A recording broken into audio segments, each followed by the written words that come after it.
21년도에 10만 건 내던 게 지금 2배가 늘었습니다. 4년 동안. 경제가 안 좋으면 경매 물건이 많이 나오거든요. 매물이 이렇게 많이 내면 어떻게 돼요? 우리가 더 싸게 살 수 있는 기회가 지금 열려있는 게 경매시장입니다. 사람들이 다 어렵다, 힘들다, 경제가 안 좋다 이럴 때 빛을 발하는 게 바로 경매시장입니다. 벼락거지처럼 되지 마시고 큰 수익을 얻을 수 있으려면 위험할 때 그걸 기회라고 생각하고 해야 됩니다.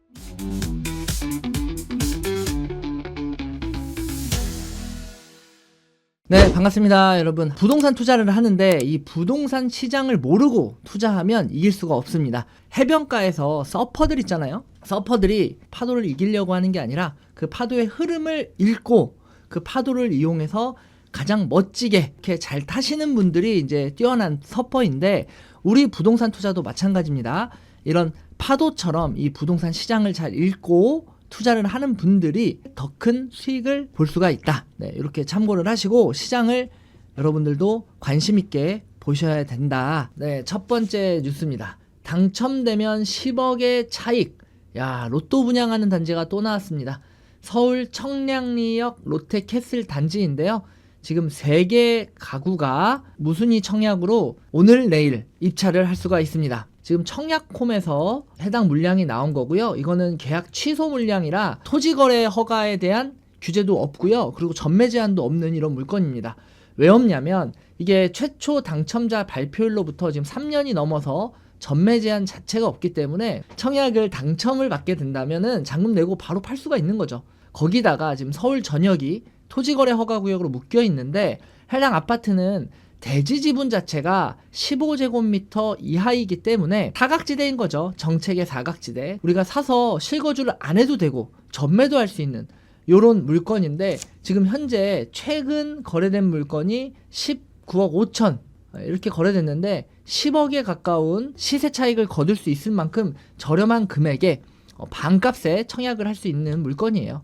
서울에 거주만 하는 전입신고가 되어 있는 무주택이라면 청약 통장 가입되지 않아도 신청할 수가 있다. 그래서 로또 청약이라는 평가가 나온다. 그러니까 오늘 내일 이걸 할 수 있으니까 이거 보신 분들 중에 여기에 해당한다라고 하면 이런 거는 좀 확률은 낮지만 그냥 한번 넣어보는 거죠. 뭐 되든 안 되든. 뭐 그렇다고 무조건 청약에 계속 목매달고 계속 하라는 얘기가 아닙니다. 우리가 경매 투자, 일반 매매 다 이런 것도 관심 있게 보시면서 청약에도 이런 물건들이 나오면 하시는 게 좋다. 서울 거주하는 무주택이시라면 무조건 넣어보셔라. 그 다음 며칠 전 금리를 한국은행에서 4번 연속 동결을 했다는 내용입니다. 지금 현재 기준금리는 2.5%죠. 그래서 이번에도 동결을 했는데 우리나라가 1%도 안 됐던 이런 상황 속에서 시간이 지나면서 3.5%까지 찍었다가 지금 현재 조금씩 내려와서 2.5%로 유지를 하고 있는데, 지금 현재 경제가 엄청 안 좋습니다. 우리나라 내수 경제가 되게 안 좋아요. 그래서 사람들이 소비를 많이 안 하고 집에서 외식도 잘 안 하고 집에서 밥을 먹고 밖에서 돈을 쓰지 않는, 그러다 보면 기업도 성과가 안 좋고 이제 이런 악순환이 돌게 되는데, 그러면서 자영업자들 많이 망하시고 막 사업이 안 되고 이런 상황에서 금리를 낮춰줘야 되는데 지금 못 낮추는 이유가 또 있죠. 금리를 낮추면 자산의 가격이 오르기 때문에 이걸 낮춰주기가 어려운 겁니다. 지금 현재 미국과의 금리 차는 1.5%. 사실은 이 미국이라는 나라가 신용도가 훨씬 높기 때문에 우리나라보다 이 미국이 사실 금리가 더 낮아야 되는 게 정상이에요. 우리나라보다 신용도가 높은 나라가 금리가 더 비싸니까 돈이 어디로 가요? 한국으로 투자를 안 하고 미국으로 투자를 하는 거죠. 그리고 이게 지금 금리뿐만 아니라 우리나라 환율을 또 우리가 빼놓을 수가 없는데 요즘에 환율이 계속 오르고 있죠. 1달러에 지금 현재 오늘 기준으로 1466원입니다. 글로벌 금융위기 그때쯤 최고치를 찍은 게 1570원까지 찍었었어요. 이 정도까지 찍었었는데 지금 100원 정도밖에 차이가 안 날 만큼 우리나라 경제가 안 좋고, 이 환율이 안 좋다는 얘기는 우리나라의 화폐 가치가 다른 나라 가서 쓸 때 이게 원화가 별로 가치가 없다는 얘기예요. 왜 우리 부동산 투자하는 사람들이 알아야 되냐면, 뭐 여러 가지 이유가 있지만 그중에 대표적인 게 건물을 지으려면 철근, 콘크리트 막 기타 자재들이 막 들어가잖아요. 원자재를 수입을 해서 우리나라가 만들죠. 이 원자재를 수입할 때 돈을 지불해야 되는 것들이 우리가 달러를 가지고 사야 되는데 환율이 올라가니까 어때요? 우리 원화가 더 많이 들어가는 거죠. 이게 예입니다. 예. 달러에 시멘트 한 톤을 샀다면, 시멘트의 원자재 뭐 이렇게 샀다면 한 1,300원 했을 때 막 그렇다면 130만 원이면 살 수 있었던 거를 지금 이제 1,466원으로 올랐기 때문에 다른 지표가 바뀌지 않았을 때 우리는 146만 원으로 원화를 더 지불해야 되는, 같은 자재를 사더라도 돈을 더 지불해야 되는 이런 상황이 되죠. 그럼 이렇게 되면 어때요? 우리가 건물을 지을 때 돈이 더 들어간다는 얘기예요. 그래서 분양가가 어떻게 돼요? 분양가가 오르죠. 그래서 지금 서울 같은 경우는 평당 분양가가 지금 평당 5천만 원 정도까지 올라가게 되는 이런 상황이죠. 진짜 말도 안 됩니다. 30평형 같은 경우 분양가가 그래서 15억 이렇게 되고 있는 게 그런 이유 때문에 그래요. 그러면 이제 이런 상황 속에서 분양하는 것만 오르냐? 아니죠. 그러면 이제 신축급, 지어진 지 오래되지 않은 것들도 오르죠. 왜냐면 완전 신축은 엄청 비싸네? 조금 전에 지어진 거, 이런 거는 조금 더 싸게 살 수 있으니 그런 걸로 이제 수요가 몰리면 또 그쪽이 오르고 그렇게 됩니다. 그래서 지어지지 않은 이런 신축, 준신축 이런 건물들의 가치가 올라가게 되는 거고요.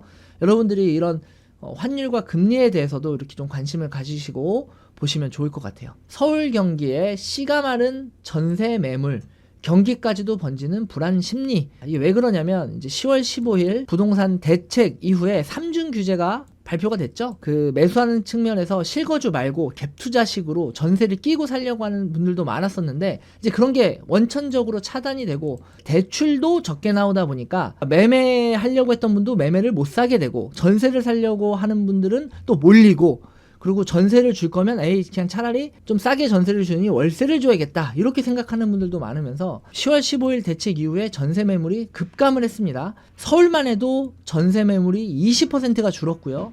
경기도는 진짜 제일 많이 줄었습니다. 39%.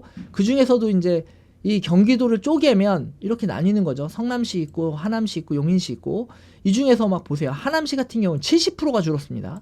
그러니까 사람들이 거주를 하는 데 있어서 뭔가 선호도가 있는 지역들이잖아요. 지금 다 여기가 뭐 학군이라든지 일자리라든지 그리고 가격 대비 살기가 좋은 이런 가성비 있는 곳이라든지 이런 곳들이 이런 데인데 엄청 줄었다. 그래서 이제 이런 이유가 10월 15일 대책으로 규제 지역과 토지거래 허가구역이 대폭 확대되면서 전세를 낀 매매가 2년 실거주 의무가 생겼고 전세대출로 심사가 까다로워졌다.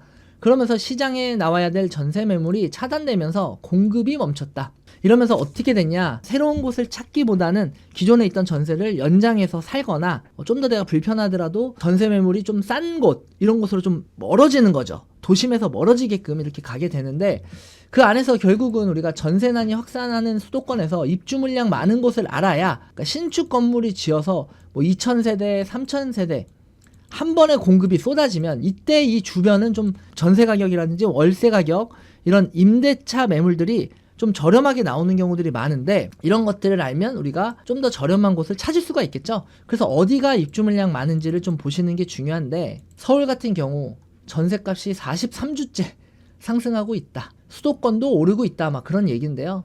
그 중에서 이제 서울 같은 경우는 그래도 핵심 지역 송파, 강동, 성동, 결국 다 강남 인근의 지역들에서 5개의 대단지가 입주를 앞두고 있습니다. 지금 25년도고요. 송파구에서는 대표적으로 잠레아라고 부르는 잠실레미안 아이파크 2678가구가 입주를 앞두고 있고요. 강동구 천호동에서는 더샵, 강동 센트럴시티 이런 곳들이 앞두고 있으니까 만약에 내가 전세로 좀 더 좋은 곳에 가고 싶다 그러면 이 단지들 입주 시기 확인해가지고 조사해 보시면 좋을 것 같고요. 그 서울 이 지금 지역들은 다 좀 가격이 있는 위치죠. 그럼 경기도로 좀 가서 전세금을 좀 낮춰서 들어가고 싶다 하시는 분들은 경기권도 보셔야 되는데, 이제 광명시 같은 경우는 3,500가구가 예정돼 있고, 성남 수정구 1,300가구, 의정부 800가구, 부천 590가구. 그 중에 이제 대표적인 게 광명이죠. 철산역과 광명 사거리역 이 인근의 재개발 지역으로 엄청 지금 밀고 지금 짓고 있죠. 관심 있게 두시면 좋을 것 같고요. 인천도 있습니다. 인천도 미추홀구 주안 센트럴 파라곤, 그리고 인천 시청역 한신더유, 이런 곳들 입주장 할 때 우리가 들어가면 조금 더 임대를 싸게 들어갈 수가 있다. 지금 현재 시점에서 물량이 없어서 가격이 오르고 품귀 현상을 나타내고 있는데, 내년은 그럼 어떻게 되냐? 내년에 수도권 아파트 입주 물량은 올해보다 훨씬 더 줄어들 전망입니다. 그래서 전세난이 더 심할 걸로 우려가 되는 이런 상황인데요. 수도권 기준으로 35%가 떨어질 예정입니다.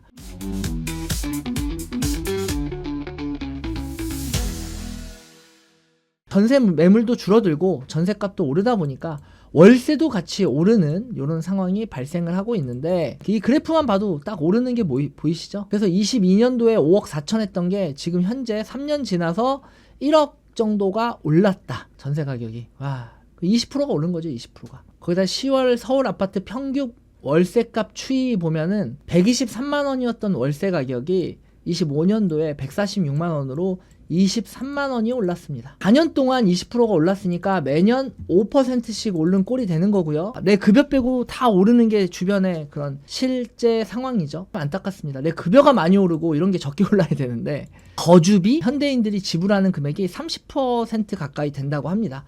그러니까 100만 원, 한 300만 원 버는 사람은 월 100만 원 내고 사는 거예요, 거의. 이런 상황 속에서요, 대한건설정책연구원, 즉 부동산 전문가가 이제 내년에 이 아파트 가격에 대한 예상을 했는데, 이제 매수 심리가 회복되는 곳과 미분양이 누적되는 곳 해서 양극화가 더 심해질 거다. 그 다음에 내년에 수도권 집값은 2%에서 3% 정도 더 상승할 거다. 전세값도 수도권 3%, 지방은 2%로 계속 오를 텐데, 지방은 매매 가격은 하락 또는 보합이 될 거다. 그러니까 계속 양극화 그리고 초양극화 시대가 계속 될 거라는 얘기고요. 이 경기가 안 좋은데도 2% 3% 오르는 이 상황 속에서 아직도 내 집 마련을 안 하시는 분들은 무조건 해야죠. 자가를 마련해서 내 주거비를 안정시켜 놓고 일자리에서 일을 해도 스트레스 안 받고 일만 집중할 수 있는 거고요. 서울 자가에 대기업 다니는 김 부장 이야기, 이게 좀 요즘에 인기인데, 이게 너무 서민들의 이야기다 하면서 막 관심 있게 보시는 분들이 많은데, 사실 이분이 서민은 아니죠. 대기업의 부장까지 가신 분들, 일생을 갈아 넣었다고 해도 과언이 아닐 만큼 열심히 하신 분들이에요. 진짜 어떻게 보면 직장 생활하는 데서 상류층이죠. 상류층. 임원이 되지 못하고 퇴직금도 한 5억 정도 받으면서 퇴직을 했는데, 근데 그런 분들조차 강남에 자가 없는 김 부장은 쓸쓸하다. 연봉이 1,000만 원이라고 하는 극단적인 상황을 비교해 봐도 강남 자가 갖고 있는 사람이 더 많은 부를 축적하는 이상한 이런 현상들이 많이 발생을 했죠. 부동산 가격이 그렇게 많이 올랐습니다. 그러므로 기본적으로 내 자가는 무조건 마련을 해야 되는 거고요. 무주택자보다는 무조건 1주택자, 2주택까지 가능하다면 2주택 가지면 좋지만, 똘똘한 한 채로 이제 양극화, 초양극화 시대에서 똘똘한 한 채 더 좋은 거 살려고 하는 노력을 우리가 해야 되는 거고요. 그렇게 부동산 투자하면서도 이렇게 억대 연봉까지 받는다. 그러면 이제 너무 좋은 이런 상황인 거죠. 그렇게 하려고 우리가 노력을 해야 되는 겁니다. 그 다음에 또 하나가, 이렇게 직장 생활을 오랫동안 했던 사람들이 가장 큰 피해를 보는 게, 퇴직하고 나서 내가 그동안 받았던 월급, 이런 억대 연봉 이런 거 못 받잖아요. 나를 그렇게 대우해주지 않죠. 기존에 이제 억대 연봉 받았던 거 생각하면서 이런 적은 금액에는 만족하지 못하고 이제 부동산 투자를 그때 하게 되는 분들 있죠. 뭐 부동산 투자 말고 치킨집 차리고 피자집 차리고 이런 분들도 많이 있었지만, 괜히 또 그런 장사했다가 망한다는 얘기는 많이 들어보셨을 텐데, 또 부동산에 이렇게 관심을 어설프게 들였다가 이 김 부장이 어땠어요? 상가 분양을 잘못 받았죠. 시세가 3억도 안 되는 상가를 10억 5천에 낙찰이 아니지 10억 5천에 매수를 했죠. 그래서 시세가 3억인데 그걸 10억에 사는 바보는 없죠. 이 매매 가격이 얼마였어요? 16억이었나 18억이었나 지금 제가 정확하게 기억이 안 나는데 그랬어요. 그래서 이거를 깎은 거죠. 대기업의 포스로 다 깎았죠. 그러니까 이제 싸게 산 줄 알았는데 결국은 알고 보니 3억대였다. 그래서 지금 임차도 못 맞추고 있고, 막 거기서 집에서 막 쫓겨나가지고 거기 상가에서 막 잠도 자고 막 그런 상황이죠. 참 안타깝지만 이게 현실입니다. 여러분, 상가 그리고 뭐 아파트형 공장, 지식산업센터 이런 분양은요 받으면 안 돼요. 분양받지 말고요, 경매로 사셔야 돼. 분양받으면 안 돼요. 특히 이렇게 퇴직하고 나서 남들 얘기하는 거에 흔들려가지고 사시면 절대 안 된다. 자, 그리고 이런 그 부동산의 시장 분위기 속에서 서울 아파트 경매 낙찰가율이 160%를 돌파하고 있다. 와, 과열 신호가 확산되고 있다. 왜 그래요? 10월 15일 3중 부동산 규제 이후에 그런 규제를 다 피해 나갈 수 있는 게 바로 경매 시장이죠. 토지거래 허가구역에서 토지거래 허가 안 받지, 자금 조달 계획서 제출 안 하지, 거기다가 대출은 뭐 규제가 똑같지만 시세보다 우리가 조금 더 싸게 살 수 있는 게 경매 시장이다 보니까 10억짜리를 10억에 사는 게 아니라 우리는 9억에 사서 대출은 똑같이 7억을 받는데 이 처음부터 사는 금액이 다르다 보니까 대출 받는 퍼센트가 높죠. 그래서 이제 경매 시장으로 사람들이 몰리고 있다는 이런 상황이고요. 서울 수도권 같은 경우 7, 8개월 전에 어땠어요? 7, 8개월 전과 지금 강남 3구를 비롯해서 그 주변이 다 올랐죠. 근데 경매는 어때요? 지금 현재 매물 나온 것들이 감정평가된 금액이 7, 8개월 이전입니다. 그러다 보니까 1차 감정가부터 싸게 나오는 매물들이 있다. 그러니까 주변의 시세가 막 15억인데 경매로 감정가 1차부터 15억짜리를 10억에 살 수 있는 기회가 있다 보니까 막 13억, 14억에 막 입찰하는 거죠. 결국에 똘똘한 한 채, 수요가 많은 지역 위주로 경매 시장에 인기가 집중되고 선호도가 낮은 지역과 격차가 나타날 것. 이게 이제 이 내용의 핵심입니다. 그럼 여기서 우리가 뭘 생각해야 되냐? 우리도 장기 투자를 생각하고 미래 가치를 생각한다면 수요가 많은 지역을 빨리 사서 오랫동안 장기 보유하는 게 좋고요. 그 다음에 단기 투자 또 좋아하시는 분들 많은데 그런 분들은 수요가 많은 지역을 하는 게 아니고 선호도가 낮은 지역과 격차가 나타날 거잖아요. 그럼 선호도가 낮은 지역 안 할 거잖아요, 사람들. 그럼 그런 지역에서 우리가 더 싸게 사서 경쟁 적은 곳에서 더 싸게 사서 시세보다 조금 싸게 파는 이런 기회를 만들어야 된다. 단기 투자 원한다면서 자꾸 좋은 것만 사려고 하는 사람들이 많다. 그리고 제2의 전성기를 연 경매시장 아파트 114%, 상가 298% 급증. 이게 무슨 얘기냐면 매물의 수가 증가했다는 얘기예요. 최근 5개년 동안 부동산 경매로 나온 매각 건수를 보면은 21년도에 10만 건 되던 게 지금 2배가 늘었습니다. 4년 동안. 22만 건. 야, 이 얘기는 뭐예요? 지금 경제가 엄청 안 좋다. 경제가 안 좋으면 경매 물건이 많이 나오거든요. 매물이 이렇게 많이 늘면 어떻게 돼요? 우리가 더 싸게 살 수 있는 기회가 지금 열려 있는 게 경매 시장이다. 그리고 지금 25년도가 22만 건이잖아요. 추후에는 더 많이 늘어날 가능성이 있다고 뉴스에는 나오고 있습니다. 지금 시장 분위기가 이렇습니다. 그래서 일반적인 부동산 시장 분위기와 경매 시장의 분위기까지도 여러분들이 알고 우리가 어떤 거를 투자해야 되냐, 이걸 한번 생각해 보시는 한 주가 되셨으면 좋겠고요. 지금 부동산 경매에서는 이 뉴스와 같이 우리에게 기회가 열려 있는 이런 거다. 사람들이 다 어렵다, 힘들다, 경제가 안 좋다 이럴 때 빛을 발하는 게 바로 경매 시장입니다.